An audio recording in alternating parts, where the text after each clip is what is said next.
पर्वत में फिरा, कारण अपने राम। राम जैसे संत मिले भाई, जिन सारे सब काम।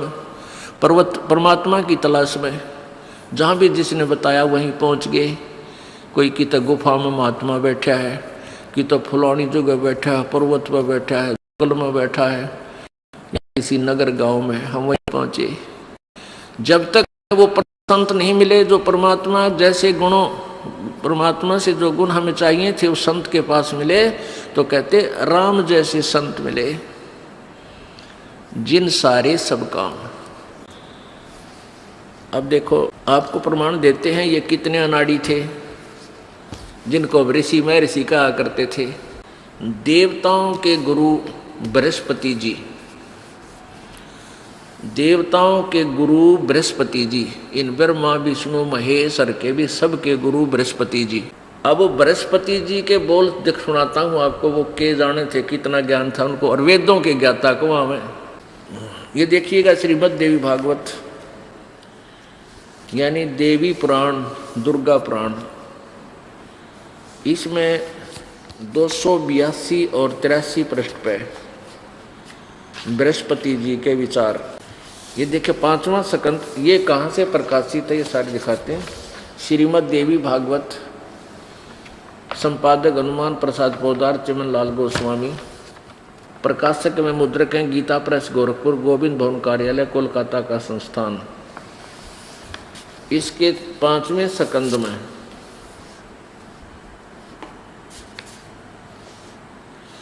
प्रश्न नंबर 282 और 83 पे बृहस्पति जी के विचार। व्यास जी कहते हैं, देवराज इंद्र की बात सुनकर बृहस्पति जी उनसे कहने लगे, हम अपने मतलब का देखेंगे, यूँ मक्खन है, हमने इसको शुद्ध घी ही प्राप्त करना, इससे प्रारब्ध कर्मों का अभाव बिना भोगे नहीं हो सकता, यह स्पष्ट है। आर्य संपूर्ण देवता तुम्हारे सहायक हैं, तुम स्वयं ही बुद्धिमान हो, फिर भी जो होनी है वह होकर ही रहेगी, तुम उसे टाल नहीं सकते। ऐसी स्थिति में सुख और दुख की चिंता में नहीं पड़ना चाहिए, और तेरे सर की चिंता में पड़े। ये देख लो इनके वचन। महाभाग, सुख और दुख तो दोनों कर्म से पुण्य और पाप के अक्षय के सूचक हैं, कि दुख आवा है तो तेरा पाप घटने लाग रहे हैं, और सुख है तो तेरे पुण्य घटने लाग रहे हैं। अक्षय माने नाश, पुण्य और पाप का अक्षय, क्षय माने नाश। पुण्य और पाप के सुख और दुख ये दोनों कर्म से पुण्य और पाप के नाश के सूचक हैं। यानी सुख है तो पाप नाश हुए हैं, और दुख है तो तेरे सुख है तो पुण्य नाश हो रहे हैं, और दुख है तो तेरे पाप नाश हो रहे हैं। अतएव विद्वान पुरुषों को चाहिए कि सुख के अभाव में भी सर्वथा आनंद का ही अनुभव करे। अरे वह देवताओं, अतएव महाराज इस अवसर पर सुयोग्य मंत्रियों से परामर्श लेकर विधि पूर्वक यत्न करने में कटिबद्ध हो जाओ। यत्न करने पर भी जो होनहार होगा वह तो सामने आएगा ही। एक बार ये दास पहले गुरुदेव ने से उपदेश ले लिया था, लेकिन मेरे को आदेश नहीं था नाम देने का, तो ऐसे इस क्षेत्र में कोई भी इस दास के अतिरिक्त और कोई साथी नहीं था, मेरे गुरु भाई नहीं था। मेरे गुरुजी ज़्यादातर दिल्ली आते थे नजफगढ़ में, या ज़्यादातर पंजाब में रहते थे, तलवंडी भाई जिला फिरोजपुर में। तो यहाँ कोई नहीं था, तो मैंने सोचा यहाँ कोई और संत भक्त हैं, उनसे भी संपर्क करूँ। तो यहाँ गरीबदास जी के और गीसा दास जी के कुछ जैसे संत परंपरा से चलते हुए महंत, फिर उनके आगे संत भक्त बने हुए थे, और वो पाठ किया करते थे वाणी का, तो वहाँ चला जाता। तो वो क्रिया कुछ करते, वाणी में कुछ लिखा, वाणी भगवान का आदेश था, वो क्रिया उनकी उसके विपरीत थी। फिर भी मालिक ने मुझे उनके सारे के जो है ना पड़ताल लेनी थी, उनका दाढ़ा दिवाना था, उनके सत्संग सुनता, उनके सत्संग सुनता, फिर परमात्मा की वाणी पढ़ता, तो उनके वचनों में और परमेश्वर की वाणी में दिन रात का अंतर मिलता। इसलिए दास ने उनसे अलग ही अपना ये शास्त्र अनुकूल साधना का प्रचार प्रारंभ करना पड़ा। तो एक बार पंडारा गांव है, यहाँ जींद के पास 1.5 किलोमीटर 2 किलोमीटर पंडारा गांव है। वहाँ एक अमावस्या का मेला भरा है। अमावस्या को ये बोली आत्मा भ्रमित वहाँ जाती है,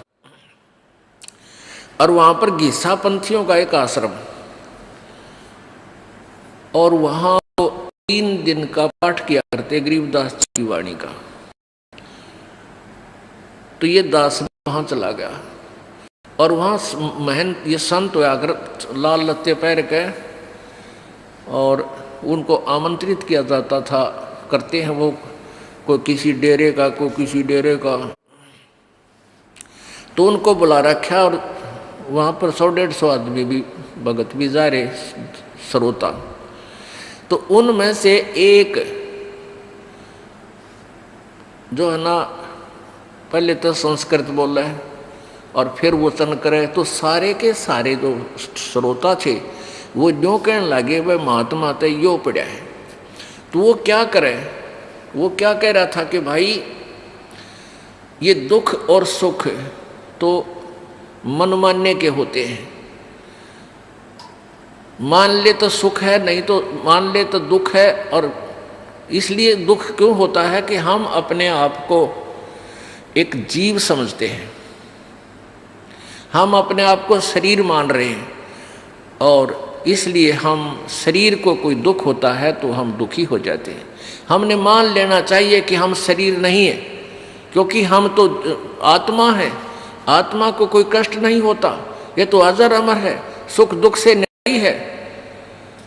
ये बोले श्रद्धालुओं ने तो भाई कोई कम में कह दे भाई अच्छी लगे भगवान की चर्चा, तो उसकी तरफ वो जो बोला जब सारे ताड़ी पीटे हैं, तो दूसरे जो और 5-4 वक्ता रहे थे वह फ्यूज हो गए उसके आगे। अब जैसे एक रात को सत्संग करते थे, प्रथम रात्रि न करा, तो दूसरी रात्रि ने भी उसका नंबर आया, तो सारे चौकस हो गए सुनने के लिए। तो क्या कह रहा है कि भाई दुख तो शरीर को होता है, यहाँ आते हैं महाराज मुझे ये कष्ट हो गया, महाराज मुझे ये पीड़ा है, मुझे बड़ी हंसी आती है, ये लोग कैसे मूर्ख बने हुए हैं, ये आत्म तत्व से परिचित नहीं है। मैं एक बार चला जा रहा था, एक व्यक्ति बैठा बैठा रो रहा था, उसके पैर में पीड़ा थी, घुटने में पीड़ा थी। मैंने उसको ज्ञान दिया कि तू तो आत्मा है। अरे आत्मा को पीड़ा थोड़ी है, तो शरीर के है, तो शरीर को पीड़ा है, तू अपने आप को आत्मा समझ, तुझे कोई पीड़ा नहीं होगी। उसको कोई पीड़ा नहीं रही और वो खुद सुख हो गया। आत्म तत्व। अब तीसरे दिन दूसरी रात को, अगले तीसरे दिन तो भोग लग जाता था। पहले दिन उसने ये गप्पे मारे, दूसरे दिन भी ऐसे उसी रात ने, तो उसका जब वो 1:30 बजे तक तो सत्संग होया, वो बीच में उठ के अपने कमरे में चला गया, अलग से उनका आसन दे रखा था। वहाँ जाकर वो लग गया रूके मारने, उसका पेट में दर्द हो गया और बुरी तरह चल रहा है, रोवे बूंदी डाल जो डांगर रोया करे। फिर वो जो वहाँ के प्रबंधक था वो गया, 1-2 सेवादार गया उसके पास, क्या हो गया महाराज जी? मर गया, पेट दुख है। वो एक पड़ोसी आश्रम था दूसरा, वहाँ 2 आश्रम है, उनके वहाँ से एक कार ले आए, उसने उसमें जींद ले आए, डॉक्टर ने फिर उसको इंजेक्शन वगैरह लगाए, ग्लूकोज चढ़ाया। वो सुबह 5-6 बजे से वापस ले आए, और वो नो चले जानो जच्चा चले अगर उतर के गाड़ी में थे, और उस कमरे में घुस गया अपने में। वो दुन से संत वो महंत उसके साथ बैठा करते, लोग ज़्यादा उसकी सुनते थे, वह फ्यूज हो गए थे। वह गए 2 जने उसके पास, ने बोला महाराज तो आत्मा था, कल किलकी क्यों मारा था, क्यों रोया था डांगर?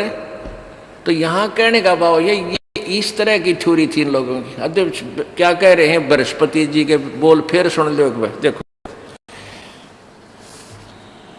अब ये क्या कह रहा है कि प्रारब्ध कर्मों का अभाव बिना भोगे नहीं हो सकता। यह स्पष्ट है आर्य संपूर्ण देवता हमारे सहायक हैं। तुम स्वयं भी बुद्धिमान हो, फिर भी जो होनी है वह होकर ही रहेगी, तुम उसे टाल नहीं सकते। ऐसी स्थिति में सुख और दुख की चिंता में नहीं पड़ना चाहिए। महाभाग सुख और दुख ये दोनों कर्मशः पुण्य और एवं पाप के अक्षय के सूचक है। अतः विद्वान पुरुषों को ये सुख में सुख के अभाव में भी सर्वदा आनंद का अनुभव करे। पेट में दर्द हो, आनंद का अनुभव करके दिखाओ। ये बृहस्पति जी, ये तो रोग की दवाई मिल रहा है, पेट का दर्द शांत हो तब सुख का अनुभव मान सकते हैं। पेट में दर्द हो, पीड़ा भयंकर नहीं होगा ना, बस दर्द मानने ना तू दुर्द है तेरे। ये तो कहण सुन की करते बाता कोई ना देखा अमृत खाता। ये तो कहण सुन की बात है भाई। अब आगे देखो, ये तो देवताओं के गुरु और अब राक्षसों के गुरु शुक्राचार्य के विचार 243 पृष्ठ पे। ये देखिएगा चौथा स्कंद, ये चौथा स्कंद वही देवी भागवत पृष्ठ 243। व्यास जी कहते हैं, प्रहलाद की बात सुनने के पश्चात शुक्राचार्य ज्ञान दृष्टि से सब कुछ देखकर प्रसन्न हो गए। उनका मुख मुस्कान से भर गया। उन्होंने दैत्यों से कहा, दानव तुम मेरे यजमान हो, मेरे भक्त हो, तुम्हें न तो डरना चाहिए और न पाताल में ही जाना चाहिए। अपने सत्य मंत्रों के प्रभाव से मैं तुम्हारी रक्षा कर लूँगा। फिर क्या बताते, धर्म के मर्मद महाशो प्राचीन समय में ब्रह्मा जी के मुख से मैंने जो बात सुनी है उसे बता रहा हूँ, सुनो। यह वचन बड़ा ही हितकर है, सत्य और अटल है। उन्होंने कहा था, ब्रह्मा जी ने कहा था, शुक्राचार्य जी कह रहे, होने वाली बातें अवश्य होकर रहती हैं। धरातल पर कोई भी ऐसा सुयोग्य पुरुष नहीं है जो प्रारब्ध को विफल बनाने में समर्थ हो सके। विपरीत समय के कारण इस समय तुम्हारी शक्ति अक्षीण हो गई है। अतः एक बार तो तुम्हें देवताओं से परास्त होकर पाताल में जाना ही पड़ेगा। समय सदा ही बदलता रहता है। कुछ ही दिन पूर्व तुम सम्राट रह चुके हो। आहा, अरे वाह। व्यास जी कह रहे हैं, प्रहलाद की बात का उत्तर देते हुए शुक्राचार्य जी कह रहे हैं, उनके गुरु जी पहले तो कह रहे हैं कि तुम्हें पता डरना नहीं चाहिए, तुम मेरे भगत हो, तुमने पाताल नहीं जान दूंगा, नहीं जाना चाहिए, क्योंकि मैं अपने सत मंत्रों के प्रभाव से तुम्हारी रक्षा कर लूंगा। और फिर ने कह दिया कि एक बात तो सच्ची है, ब्रह्मा ने कही थी कि अभी होनी तो हो के रहेगी, ये तुमने पाताल में तो जाना पड़ेगा। ये देखो, एक बार तो तुम्हें देवताओं से प्राप्त होकर पाताल में जाना ही पड़ेगा। फिर बता, वो तेरे सतमंत्र की तो बाढ़ में गए। फिर ये न्यो मूर्ख बना रहे थे सब ने। स्पष्ट एक तरफ तो न्यो कह रहा, चिंता ना करो, मैं तुम अपनी क्यों रोजी रोटी का रोड़ा कि मैं तुम्हारी रक्षा कर लूंगा, अपने सतमंत्रों का जाप करूँ। फिर ना तुम न जाना तो पड़ेगा, ये तो प्रारब्ध में रखा। अच्छा भाई, ये ताली था, ये तो है पहले वाले महर्षि। एक नकली महर्षि वर्तमान में अंडी पाक रहा था, उसकी ओर दिखाता हूँ। ये नकली महर्षि दानंद, ये सभी ऋषि महर्षि जितने हैं, ये सभी यूँ कहा करते कि हम वेदों के ज्ञाता हैं, हमने वेदों को पढ़ा है, हम वेदों के अतिरिक्त और कोई ज्ञान नहीं मानते। और फिर ये ज्ञान दें वेदों के विपरीत, तो ये कति नकली थे, कति नकली न क्या का बिना बेरा था, बैठा दिया पूरे मानव समाज का, नास्तिकता की तरफ खींच ले गई है। इसलिए समाज में विकार बढ़ गए। माया की जोड़न में 2 नंबर का काम करें, फिर टेंशन बने, कोई पकड़ना लेके दे न्यू ना हो जा, फिर वह घुटी लावे, तो दूने दुख बढ़वा लिए। ये देखो, ये सत्यार्थ प्रकाश, ये महर्षि दानंद देख कैसे इस पोज में देख के महर्षि ने आदमी कट के मर जा भाई साहब महाराज तो देखा ना सुना किता ये तो भगवान तो मिला बैठा है और इसने क्या है का बेरा नहीं था कै खे का भी कति नरा डुप्लीकेट माल था। अब देखो इसमें ये कहां से प्रकाशित है, ये है सत्यार्थ प्रकाश वेद। इसमें क्या लिखा है, वेद आदि विविध सत्य शास्त्र प्रमाणय संवित संवित, यानी वेद आदि सदस ग्रंथों के प्रमाणों सहित इसकी रचना की किसने, श्री हंस आचार्य महर्षि दानंद सरस्वती स्वामी विरचित है। कहाँ से प्रकाशित है, कहाँ से प्रकाशित है, प्रकाशक है वैदिक यति मंडल दानंद मठ दीनानगर पंजाब से। ये छपा कहाँ से है, आचार्य प्रिंटिंग प्रेस दानंद मठ गोहाना मार्ग रोहतक से। अब इसमें देखो प्रश्न नंबर समूलांक नंबर 7 के और पृष्ठ नंबर 155 पर यहाँ देखिएगा समोल्लास नंबर 57 समोल्लास है, 7वां समोल्लास सत्यार्थ प्रकाश है। 154 पृष्ठ पे किसी ने प्रश्न किया, प्रश्न कर्ता कहता है ईश्वर साकार है व निराकार, उत्तर महर्षि दानंद का निराकार। 155 पर ही अपने इस निराकार वाले सिद्धांत को भी खंडित कर रहे हैं स्वामी जी। देखना, किसी ने पूछा, प्रश्न किया कि परमेश्वर की स्तुति प्रार्थना उपासना करनी चाहिए व नहीं। अब उत्तर स्वामी जी का करनी चाहिए। प्रश्न, क्या स्तुति आदि करने से ईश्वर अपना नियम छोड़कर स्तुति प्रार्थना करने वाले का पाप छुड़ाएगा, पाप नाश कर देगा? स्वामी जी कहते नहीं। तो फिर स्तुति प्रार्थना क्यों करना? अब वो प्रश्न करता सही कह रहा है, फिर प्रार्थना स्तुति का क्या करेंगे करके? तो स्वामी जी क्या उत्तर देते हैं, उनके करने का फल और ही है, अन्य ही है। प्रश्न क्या है?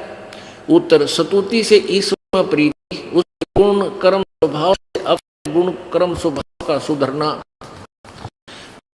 निरभिमानता, उत्साह और साहे का मिलना, और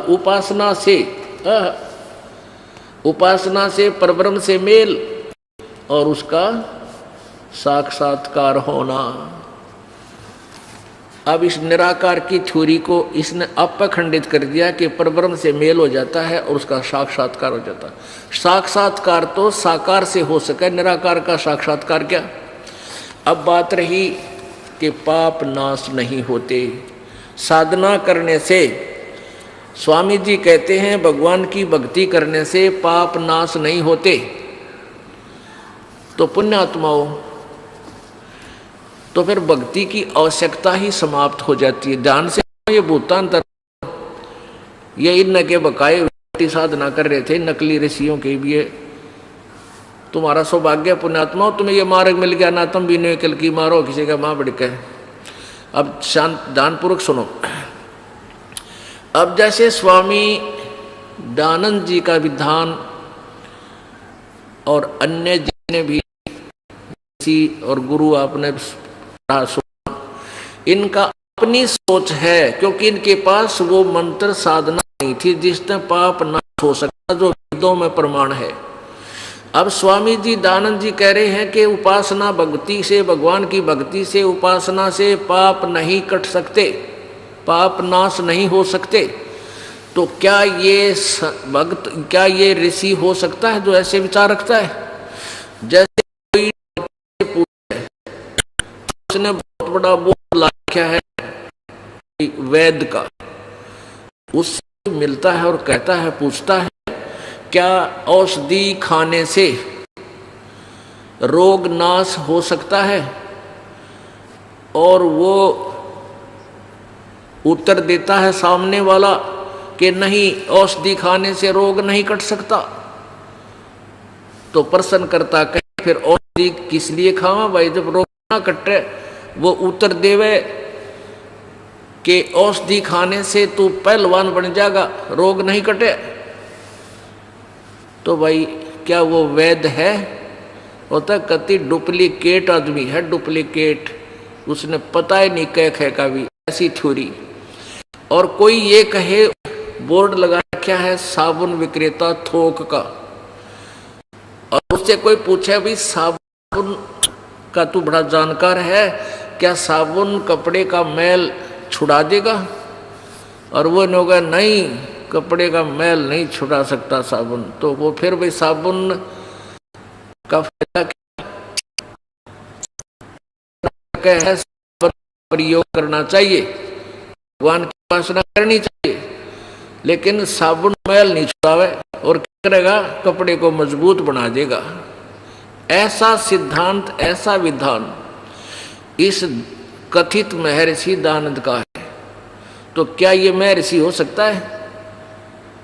अब आपको दिखाते हैं, वेदों में 6 बार गवाही दी है। यजुर्वेद मंत्र 13 में 6 बार कहा है कि परमात्मा परमेश्वर घोर पाप विनाश कर देता है। देखिए यजुर्वेद, और स्वयं अनुवाद कर रहा है महर्षि, यू भांग पिया करता, इन्होंने विरतों के लिखा है, हर के बोल रहा है। सत्यार प्रकाश के 8वें सोमोल्लास में लिख रखा है कि सूर्य पर और सभी ग्रहों पर, तो और सूर्य पर के मनुष्य, ऐसे ही मनुष्य रहते हैं जैसे पृथ्वी पर हैं, और ये अन्य प्राणी भी हैं, घोड़े, वहाँ सब अन्य पशु पक्षी, और वहाँ काजू सेब संतरे, ये सभी सुख पदार्थ भी वहाँ पर सूर्य पर भी हैं। क्या अपनी होश में थोड़ी सी भी अकल इंसान में हो, ये लिख सकता है? अरे मैं ऋषि की पदवी पा रहा, हे भगवान, हे परमात्मा। अब पहले ये दिखाता हूँ आपको यजुर्वेद में। यजुर्वेद में ये अन्य करकलनों से इसका अनुवाद कर रहा है, यजुर्वेद का, पवित्र यजुर्वेद का। यजुर्वेद भाषा भाष्य, ये कहाँ से प्रकाशित है? प्रकाशित सादेश आर्य प्रतिनिधि सभा 2/5 महर्षि दानंद भवन, रामलीला मैदान, नई दिल्ली से। यजुर्वेद आर्य भाषा भाष्य संपूर्ण 40 अध्याय महर्षि दानंद सरस्वती कृत, यानी इनका अनुवाद किया महर्षि ने। ये लेखक नहीं है वेदों का, ये केवल अनुवाद करता है। और ये कहाँ से छपा है? मुद्रक है Prince offset printers, 1510 Pataudi house, Daryaganj, नई दिल्ली से। देखियो 8वां अध्याय 241 पृष्ठ पे, और ये 13वां मंत्र है। देव कर्तस्य अनस्य अवजनम असि, मनुष्य कर्तस्य अवजनम अनस्य अवजनम असि, पितृ कर्तस्य अनस्य अवजनम असि, आत्म कर्तस्य अनस्य अवजनम असि। यानी इसमें 6 बार लिखा है अनस्य अनस्य, ओहो अनस्य अनस्य, ये इसका अनुवाद यहाँ कर रखा है। इन्होंने किया स्वामी जी ने 242 पृष्ठ पर। हे सबके उपकार करने वाले मित्र आप, अब देखो इसने केस काम बिगाड़ रखे, यहाँ परमेश्वर लिखना चाहिए था। अब इसने पहले तो सत्यार प्रकाश लिखकर समाज में भेज दिया अपना अनुभव, ये लास्ट में लगा फिर अनुवाद करने। अब इसने थोड़ी बहुत उतर रही होगी भांग, तो इसने फिर बदल कर दिया। यहाँ पर परमेश्वर ना लिख कर मित्र लिख दिया, पढ़ने वाला नहीं सोचेगा ये कोई मित्र के बारे में लिख रखा, चलो आगे देखते हैं। और मित्र का ये स्वयं अर्थ बता रहे हैं कि परमात्मा सबका साथी, सच्चा साथी होने से परमेश्वर का नाम मित्र होता है। ये देखिए, ये इन्हीं के द्वारा सत्य प्रकाश, इनका अपना अनुभव है। इसमें इन्होंने परमात्मा के नामों का विवेचन किया है। यहाँ देखो, ये प्रथम समोल्लास सत्यार्थ प्रकाश पृष्ठ 18 पे, वही सत्यार्थ प्रकाश है जो रोहतक से प्रकाशित है। जो सबसे स्नेह करे, सबको प्रीति करने योग्य है, वह परमेश्वर सबका सच्चा मित्र है। इससे परमेश्वर का नाम मित्र है। तो हमने यहाँ इनके मित्र की जगह हमने परमेश्वर लगा लेना है, बस इतनी सी बात है। ये देखिएगा, हे सबके उपकार करने वाले मित्र यानी परमेश्वर, आप देव कर्तस्य दान देने वाले के, एनस्य माने अपराध, अपराध कहो चाहे पाप को, देखो इसने अनुवाद, एनस्य माने पाप, पाप कहो, अपराध कहो, अधर्म कहो। एनस्य अर्थ है अपराध के, अवजनम माने नाश करने वाले हो, छुड़ाने वाले हो। और मनुष्य कर्तस्य साधारण मनुष्यों के किए हुए, एनस्य माने अपराध के यानी पाप के विनाश करने वाले हो, असी माने हो। पितृ कर्तस्य पिता के किए हुए विरोधाचरण, एनस्य माने अपराध के, इन्होंने विरोधाचरण के लिखा है। अवजनम माने नाश करने वाले, हरने वाले हो। आत्म कर्तस्य अपने किए हुए से पाप के, यानी कोई स्वयं भी कोई साधक करता है तो उसका बाप करे चाहे माँ करे, जो जिसे करेगा वैसे ही उसको वो पाप नाश हो जाएगा। एनस्य माने पाप के दूर करने वाले हो। एनस्य अधर्म के, अधर्म के अधर्म माने घोर पाप के नाश करने वाले हो। जानता हुआ मैं जो कुछ भी धर्म आचरण अधर्म आचरण किया करता हूँ वा करूँ, अनजान में जो कुछ भी किया करता हूँ या करूँ, उससे सब के दुष्ट आचरण नहीं, एनस्य माने पाप के, अवजन माने दूर करने वाले या नाश करने वाले हैं परमात्मा। अब ये है परमात्मा का विधान। वेदों में प्रभु की महिमा लिखी है, परमेश्वर की, परमात्मा के गुण लिखे हैं, और गुणों में लिखा है परमात्मा पाप नाश कर देता है। और ये नकली ऋषि, ये झूठे ऋषि महर्षि, ये कहते हैं कि साधना से साधक के पाप नाश नहीं होते। अरे फिट्टे मुंह थारे। निरंजन धन तेरा दरबार, निरंजन धन तेरा दरबार, जहाँ पर तनिक न न्याय विचार। निरंजन धन तेरा दरबार, निरंजन धन तेरा दरबार, जहाँ पर तनिक न्याय विचार। भाई वैश्या उड़े मुल मुल खासा, गल मोतियों के आर। वैश्या उड़े मुल मुल खासा, गल मोतियों के हार। पतिव्रता को मिले न खादी व सूखा, निरस आहार। निरंजन धन तेरा दरबार, निरंजन धन तेरा दरबार, जहाँ पर तनिक न न्याय विचार। जहाँ पर भाई पाखंडिया की पूजा जग में, संत को कहें लबाड़। पाखंडी की पूजा जग में, संत को कहें लबाड़। इन अज्ञानी को परम विवेकी, ज्ञानी को मूड गवार। निरंजन धन तेरा दरबार, निरंजन धन तेरा दरबार, जहाँ पर तनिक न न्याय विचार। निरंजन धन तेरा दरबार, निरंजन धन तेरा दरबार। कह कबीर सुनो भाई साधो, या सब उल्टा व्यवहार। कह कबीर सुनो भाई साधो, या सब उल्टा व्यवहार। ये सच्चों को तो झूठा बताओ, इन झूठों का एतबार। निरंजन धन तेरा दरबार, निरंजन धन तेरा दरबार जहाँ पर तनिक न न्याय विचार। कह कबीर सुनो भाई साधो यहाँ सब उल्टा व्यवहार। कहे कबीर सुनो भाई साधो सब उल्टा व्यवहार। सच्चों को तो ये झूठा बतावे, इन झूठों का एतबार निरंजन।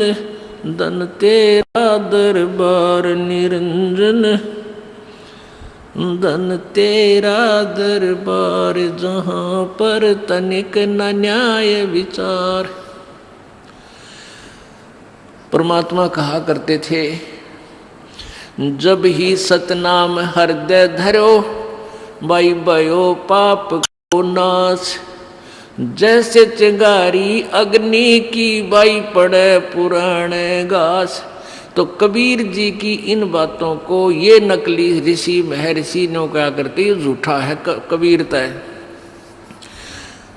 भाई। पाप का नाश नहीं हो सकता, किसी ग्रंथ में नहीं लिखा है। मारा करते रुके व नकली, और परमात्मा ने क्या करते, देखो रहे कि साथ जुल्म कर रखा है इस काल ने। परमेश्वर कबीर जी ने इस ज्योति निरंजन ब्रह्म के हृदय में अंतःकरण में ये पांचों वेद बाई फोर्स फीड किए थे कि यो फिर उसके फिर अपनी ही रिमोट से इसके बाहर करवाए। इसने स्वयं द्वारा, जैसे कि किसी का उल्टी पड़ जाए उसको बस की ना होती रहेगा उल्टी, फिर कि उल्टी कोई गिर कर अजीब है, तो ऐसे इसके अंदर से ये फिर बाहर निकलवाए थे समुद्र में। तो इसने क्या किया, एक दो चौथा पांचवा वेद था सूक्ष्म वेद, वो जला दिया, खत्म कर दिया, नाश कर दिया, दबा दिया। और ये चार वेद दे दिए, ये देने पड़े। ये चार वेद दे दिए, इसमें कबीर जी द्वारा अपनी महिमा पूरी फीड कर रखी, ब्रह्म इसमें कर रखी है कि परमात्मा क्या करता है। इसलिए क्या था कि मेरी आत्मा ये गलती तो करेगी और यू काल ही ने मिसगाइड करेगा, क्योंकि इसका स्वार्थ हो गया, मजबूरी होगी कि कोई चीज तेरे का लोग ते निकलना जाए, इसको ज्ञान नहीं होना चाहिए, ये मिसगाइड करेगा। तो ये वेदों को सत्य मानेंगे और वेदों को के अंदर इन्होंने अपनी महिमा परमात्मा ने खुद ही फीड कर रखा है, इसमें दे रखी है।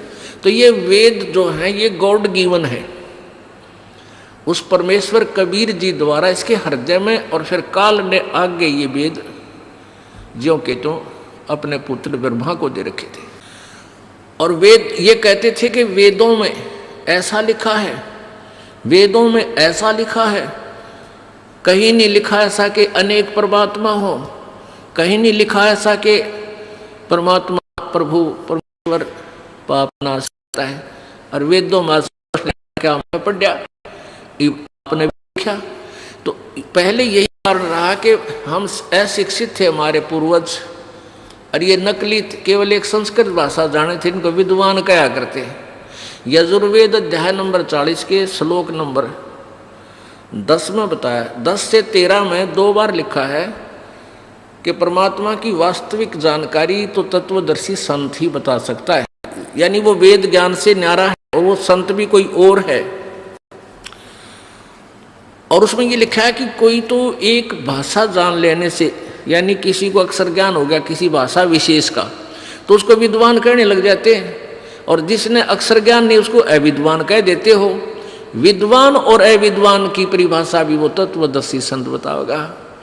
अब देख लो पुण्यात्माओं, ये महर्षि दानंद विद्वान था या कबीर जी विद्वान थे, जिसको अक्षर ज्ञान नहीं था, इनको केवल एक संस्कृत और हिंदी इन 2 भाषाओं का ज्ञान होगा, गणित गणा। तो ये फिर भी अविद्वान थे, अक्षर ज्ञान होते हुए भी अविद्वान थे, क्योंकि ये वेदों से अपरिचित थे। और परमेश्वर कबीर जी अक्षर ज्ञान ना होते हुए भी वो परम विद्वान थे, क्योंकि वो परमेश्वर हैं। तो वेदों में इसलिए बताया कि उस विद्वान और अविद्वान की परिभाषा भी यथार्थ रूप में वो तत्वदर्शी संत, वो धीराणाम, वो धीर पुरुष ही बताएगा, यानी तत्व ज्ञान से परिचित संत बताएगा। अब देखो अब पुण्यात्माओं, ये एक ऐसी बीमारी थी मैं ऋषि दयानंद और इसका सत्यार्थ प्रकाश, इससे हम भी प्रभावित थे।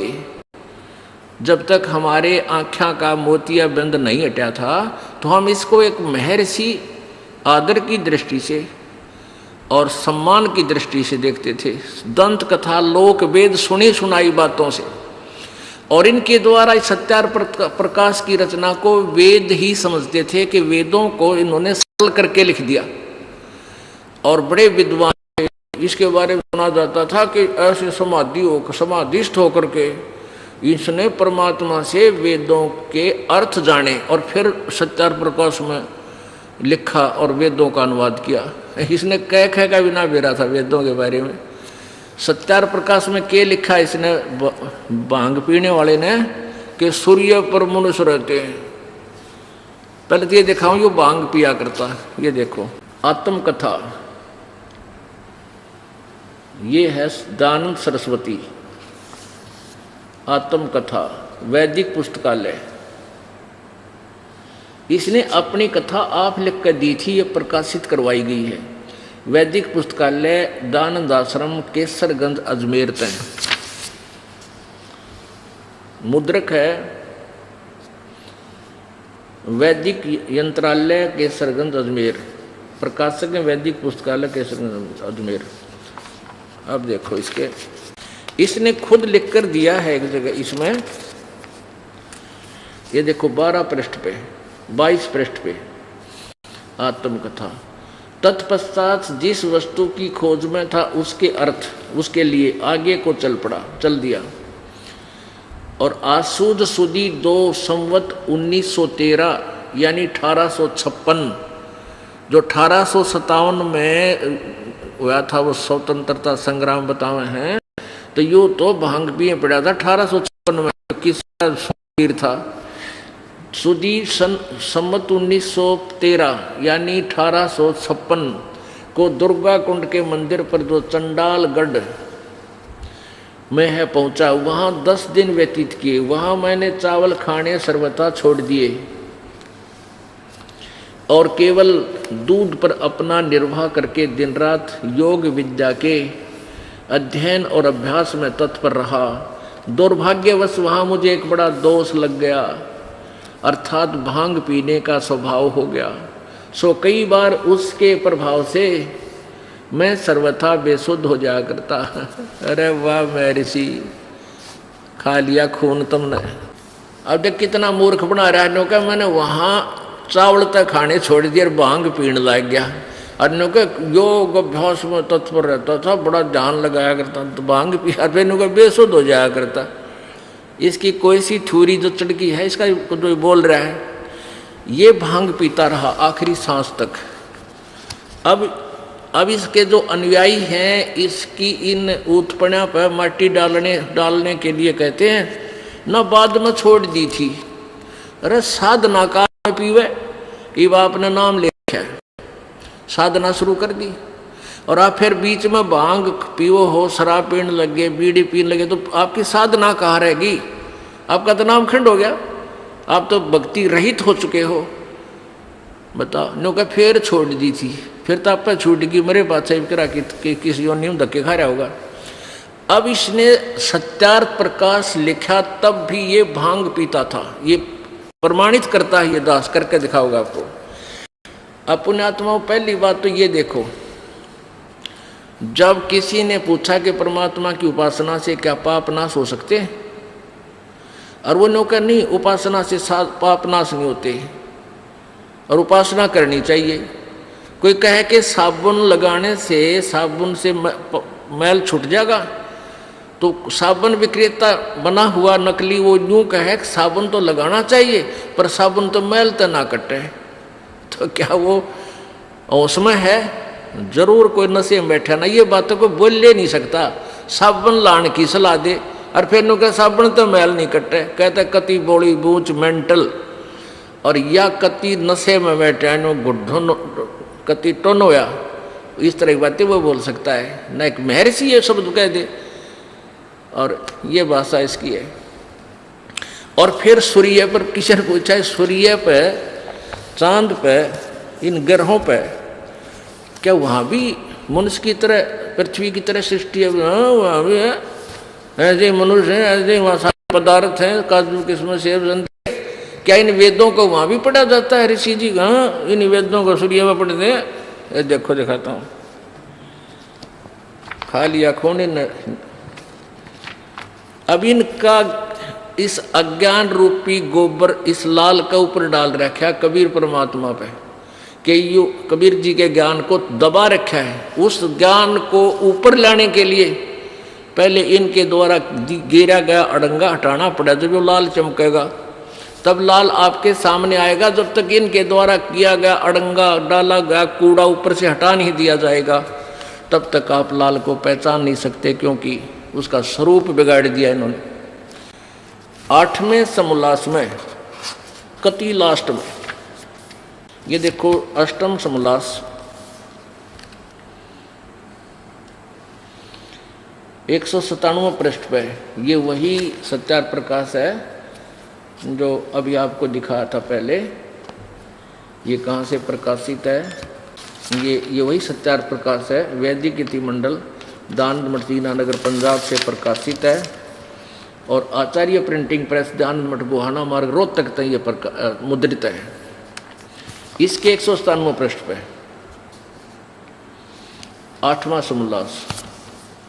किसी ने प्रश्न किया कि प्रश्न, चंद्र, सूर्य, चंद्र और तारे क्या वस्तु है और इनमें मनुष्य आदि सृष्टि है व नहीं? मनुष्य आदि माने मनुष्य और अन्य प्राणी आदि आदि, मनुष्य पशु पक्षी आदि है या नहीं? स्वामी जी कहते हैं, दानंद जी कह रहे कि ये सब भूगोल लोक और इनमें मनुष्य आदि प्रजा भी रहती है। मनुष्य और सभी अन्य, ये भैंस गाय भी वहाँ पर हैं, सूर्य पर, चांद पर भी हैं, मंगल पर भी हैं, सारे सब ग्रहों पर। तारे वस्तु क्या है? तारों पर भी ऐसे ही है, सूर्य पर भी है। चल, तारे तूरा पर भी मान लेते हम, चंद्रमा पर कह दो तो भी मान लेते, आगे कोई ना। अरे सूर्य पर भी कहे तो पृथ्वी, जल, अग्नि, वायु, आकाश, चंद्र, नक्षत्र और सूर्य इनका वसु नाम है। विश्लेषण कर रहा है, इसका पूरा डिटेल दे रहा है स्वामी जी। इसलिए है कि इनमें सब पदार्थ हैं, यानी काजू सेब संतरे जल ये सभी हैं, और प्रजा बसती है, यानी सब आदमी भी रहते हैं, और ये ही उस सबको बसाते हैं। इसलिए वास के निवास करने के घर हैं, यानी सूरज रहने का स्थान है, सूर्य निवास करने का स्थान है, घर है, इसलिए इनका नाम वसु है। जब पृथ्वी और पृथ्वी के समान सूर्य, चंद्र, नक्षत्र वसु हैं, पश्चात उनमें इसी प्रकार प्रजा के होने में क्या संदेह है? देख लो कति ठोक के लिखन लग रहा, भांग पी के मंड रहा अपना लिखन जो आगी मन में। और जैसे परमेश्वर का ये छोटा सा लोक मनुष्य आदि सृष्टि से भरा है, वह तो क्या वह सब लोग शून्य होंगे? परमेश्वर का कोई भी काम निष्प्रयोजन नहीं होता। आगे देखो 198 पे, तो इतने असंख्य लोकों में मनुष्य आदि सृष्टि ना हो तो सफल कभी हो सकता है? इसलिए सर्वत्र मनुष्य आदि सृष्टि है। सूर्य सार्य पर सब ये मनुष्य और आदि जीव जंतु सारे हैं। फिर किसी ने प्रश्न किया, यहाँ पूछा कि जैसे इस देश में मनुष्य आदि सृष्टि के अंकृत अवय हैं, वैसे ही अन्य लोकों में भी होंगे? तो स्वामी जी कहे कुछ आकृति में भेद है, जैसे चीन में छोटे छोटे, अफ्रीका में काले काले, यहाँ ऐसा भेद दिया है। फिर कहते हैं दाता यानी परमात्मा ने जिस प्रकार के सूर्य, चंद्र, ध्रुव पर भूमि, अंतरिक्ष और तत्तर सथ यानी वहाँ पर स्थापित सुख विशेष पदार्थ पूर्व काल में रचे थे, वैसे ही पूर्व कल्प में रचे थे, वैसे ही इस कल्प में भी, कल्प अर्थात इस सृष्टि में रचे हैं। कितना सुथरा लिखा है कि परमात्मा ने पहले कल्प में सूर्य, चंद्र, पृथ्वी और ये अंतरिक्ष, ये सब की रचना की। और तत्तर सत, तत्तर सत माने वहाँ पर स्थापित, वहाँ पर उपलब्ध सुख विशेष पदार्थ, जैसे भूमि पर ये सब पदार्थ हैं, काजू किस्में सेब संतरे बाजरा ज्वार ईख गन्ना मतीरे और भाई भैंस गाय, ये सारे कहते हैं पूर्व कल्प में भी रचे थे, और वैसे ही इस कल्प में भी, इस सृष्टि में भी रचे हैं। और सब लोकांतरों में बनाए हैं, यानी सूर्य पर भी बना रखे हैं सारे। भेद किंचित मात्र नहीं है। फिर किसी ने पूछा कि जिन वेदों का इस लोक में प्रकाश है, यानी यहाँ पढ़े जाते हैं जो वेद, उन वेदों का उन लोकों में भी प्रकाश है वा नहीं? नहीं का है आइंदन पढ़ रहे वहाँ फिर भी यही पढ़े जाते हैं। जैसे एक राजा की राज व्यवस्था नीति सब देशों में समान होती है, उसी प्रकार परमात्मा राजेश्वर की वेदोक्ति नीति उनके सृष्टि रूप सब राज्य में एक सी है। अपनात्माओं कई ये कहते हैं कि भाई रामपाल तो महर्षियों की अन्य संतों की आलोचना करता है। आलोचना वो होती है, मैं न गुंडा कहता हूँ, बदमाश कहता हूँ, चोर ठग कहता हूँ, मैं इनको अज्ञानी कहता हूँ कि इनको वेद ज्ञान नहीं था। और इन्हीं की फिर पढ़ के कथा सुनाता हूँ कि इनको कितना ज्ञान था वेदों, और इनके द्वारा इनके अनुभव को तुलना करता हूँ। ये आलोचना नहीं, एक महा उपकार का कार्य, परोपकार कर रहा है ये दास। जैसे एक समय किसी ने नकली नोट छाप दिए 500 के, और सरकार ने दोनों को, डुप्लीकेट और ओरिजिनल को, समाचार पत्रों में छापा, उनकी भिन्नता बताई कि इसमें ऐसा नहीं है तो ये डुप्लीकेट समझो। टीवी पर भी दिखाया कि ऐसे देखो, चैनलों पर दिखाया कि ये डुप्लीकेट है, इनसे बचकर रहो, ऐसा ओरिजिनल होता है, ये तुम्हारे काम का है। तो वो उपकार, आलोचना नहीं कर रही थी सरकार, एक परोपकार कर रही थी। गरीब आदमी 500 रुपये 5 दिन में कमावे हैं, और वो फिर डुप्लीकेट मिल जाओ तो माथा हाथ मार कर रोए। तो इसलिए ऐसे ही आपको इन्होंने निर्धन बना दिया, ये डुप्लीकेट नोट देकर, अपनी शास्त्र विरुद्ध, वेदों विरुद्ध थ्योरी बता के आपको नकली नोट देकर, और भगवान से कोसों दूर कर दिया इन अज्ञानियों ने। और ये दास क्या करता है कि आपको ओरिजिनल नोट अर्थात पवित्र वेद और गीता जी, और ये डुप्लीकेट नोट इन संतों और ऋषियों के विचार, जैसे अभी आपने श्री देवी भागवत में पढ़ा था, इन देवताओं और राक्षसों के गुरुओं की अपनी जो सोच अनुभव, उसमें भी उन्होंने यही कह रखा था कि भी पाप यानी प्रारब्ध नाश नहीं होते। परमात्मा यही कहा करते थे, दुख दूंद उपाद में जीव बंधे, समर्थ की नहीं उपासा है। अब क्या बताते हैं कि इस जीव दुख द्वंद उपाद में जीव बंधे, समर्थ की नहीं उपासा है। अपनात्मो, इस काल ने ऐसा जुल्म क्यों किया हमारे साथ?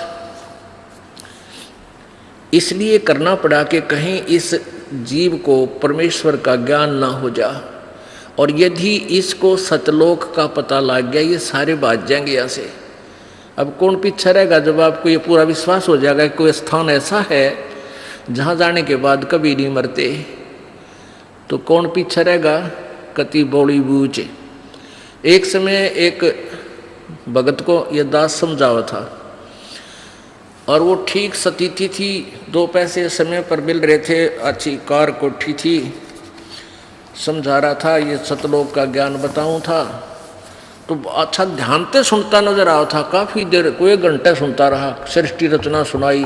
तो वो कहने लगा कि आपकी बात सुनो हो जब तक बहुत बढ़िया लगती है, पर आज से पहले किसी ने नहीं बताई ये बात, तो मेरे दचदी भी को नहीं, मेरे कोई खास यकीन सा भी नहीं हो रहा, क्योंकि आज तक किसी दूसरे ने इसका समर्थन कराया नहीं। और आप जो बात बता रही है सारी न्यू लागे, बस सचमुच यहाँ तो सह तो बेगन है, बहुत दुखी दुख है। फिर यूँ कहने लगा, मैं इस आदमी हूँ जिस काम पर लग गया करूँ उसको सिर चढ़ाया करूँ, चाहे मैंने कुछ भी करना पड़ जाए, और मैं यो काम करूँ को नहीं, आप नाम ना लूँ। वहाँ क्यों कि मैं पक्का धुन का आदमी हूँ, मैं लाग गया तो इस काम ने पूरा करूँगा, और मैं कहीं अकेला पहुँच जाऊँ वहाँ कोई भी ना पाओ, मेरा जी ना लग गए। नो बोला मैं ना जो नाम लूँ आप पड़ा। मैं बोला भाई यहाँ तू कल न गधा बन जाएगा, कुत्ता बन जाएगा, तब के जी लगेगा। नो बोला यहाँ आपस में घूमते फिरते तो दिखे जाएंगे, जी लग गया रहेगा। अरे ठीक सुमत है, यही ठीक हूँ। अब उसकी ये कहना भी कुछ हद तक ठीक था कि भी आज तक किसी नहीं बताई ये बात, भाई कोई और स्थान है जहाँ जन्म मृत्यु होती है, नीना बुढ़ा होता, और यह काम तो यूँ करण का है, लेकिन करने का काम उस समय जब इस पर विश्वास हो जाएगा कि सचमुच यह कथा सच्ची है, और इसकी साची के लिए दास कसर नहीं छोड़ा। आपको 6 गवाह पेश करेगा ये दास कि किन किन महापुरुषों ने उस स्थान को देखा और आके बताया। बाकी इन अनाड़ियाँ की थोड़ी तो आपने पढ़ ली, अज्ञानियों की, इन वेदाओं का ना बेरा ये बताओगे कितने सतलोक ने। इनकी छुरी तो इससे अपरिचित इसलिए करा रहा है कि जब इनके द्वारा दिए गए ज्ञान पर आप आधारित हो तो ईब आपको पता लग गया तो कति नकली थे, वेदों के विरुद्ध बताओ थे।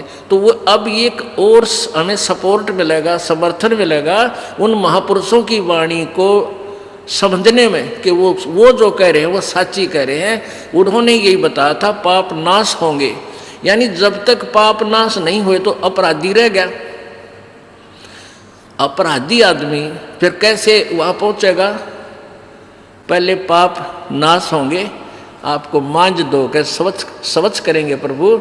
और जैसे अनजानपने में बालक, छोटा सा बच्चा टट्टी पेशाब कर लेता है और हाथ पैर मार कर सारे शरीर पर भी ला लेता है उसको, अपने टट्टी को, और माता आती है उसको, वो बच्चा दिखाई देता है और टट्टी दिखाई ना देती, उन्हें ठावेगी, धोएगी, खूब अच्छी तरह उसके कपड़े धोएगी, नुहावेगी, और फिर नए कपड़े पर आकर सीने कहलावेगी, दूध पियावेगी।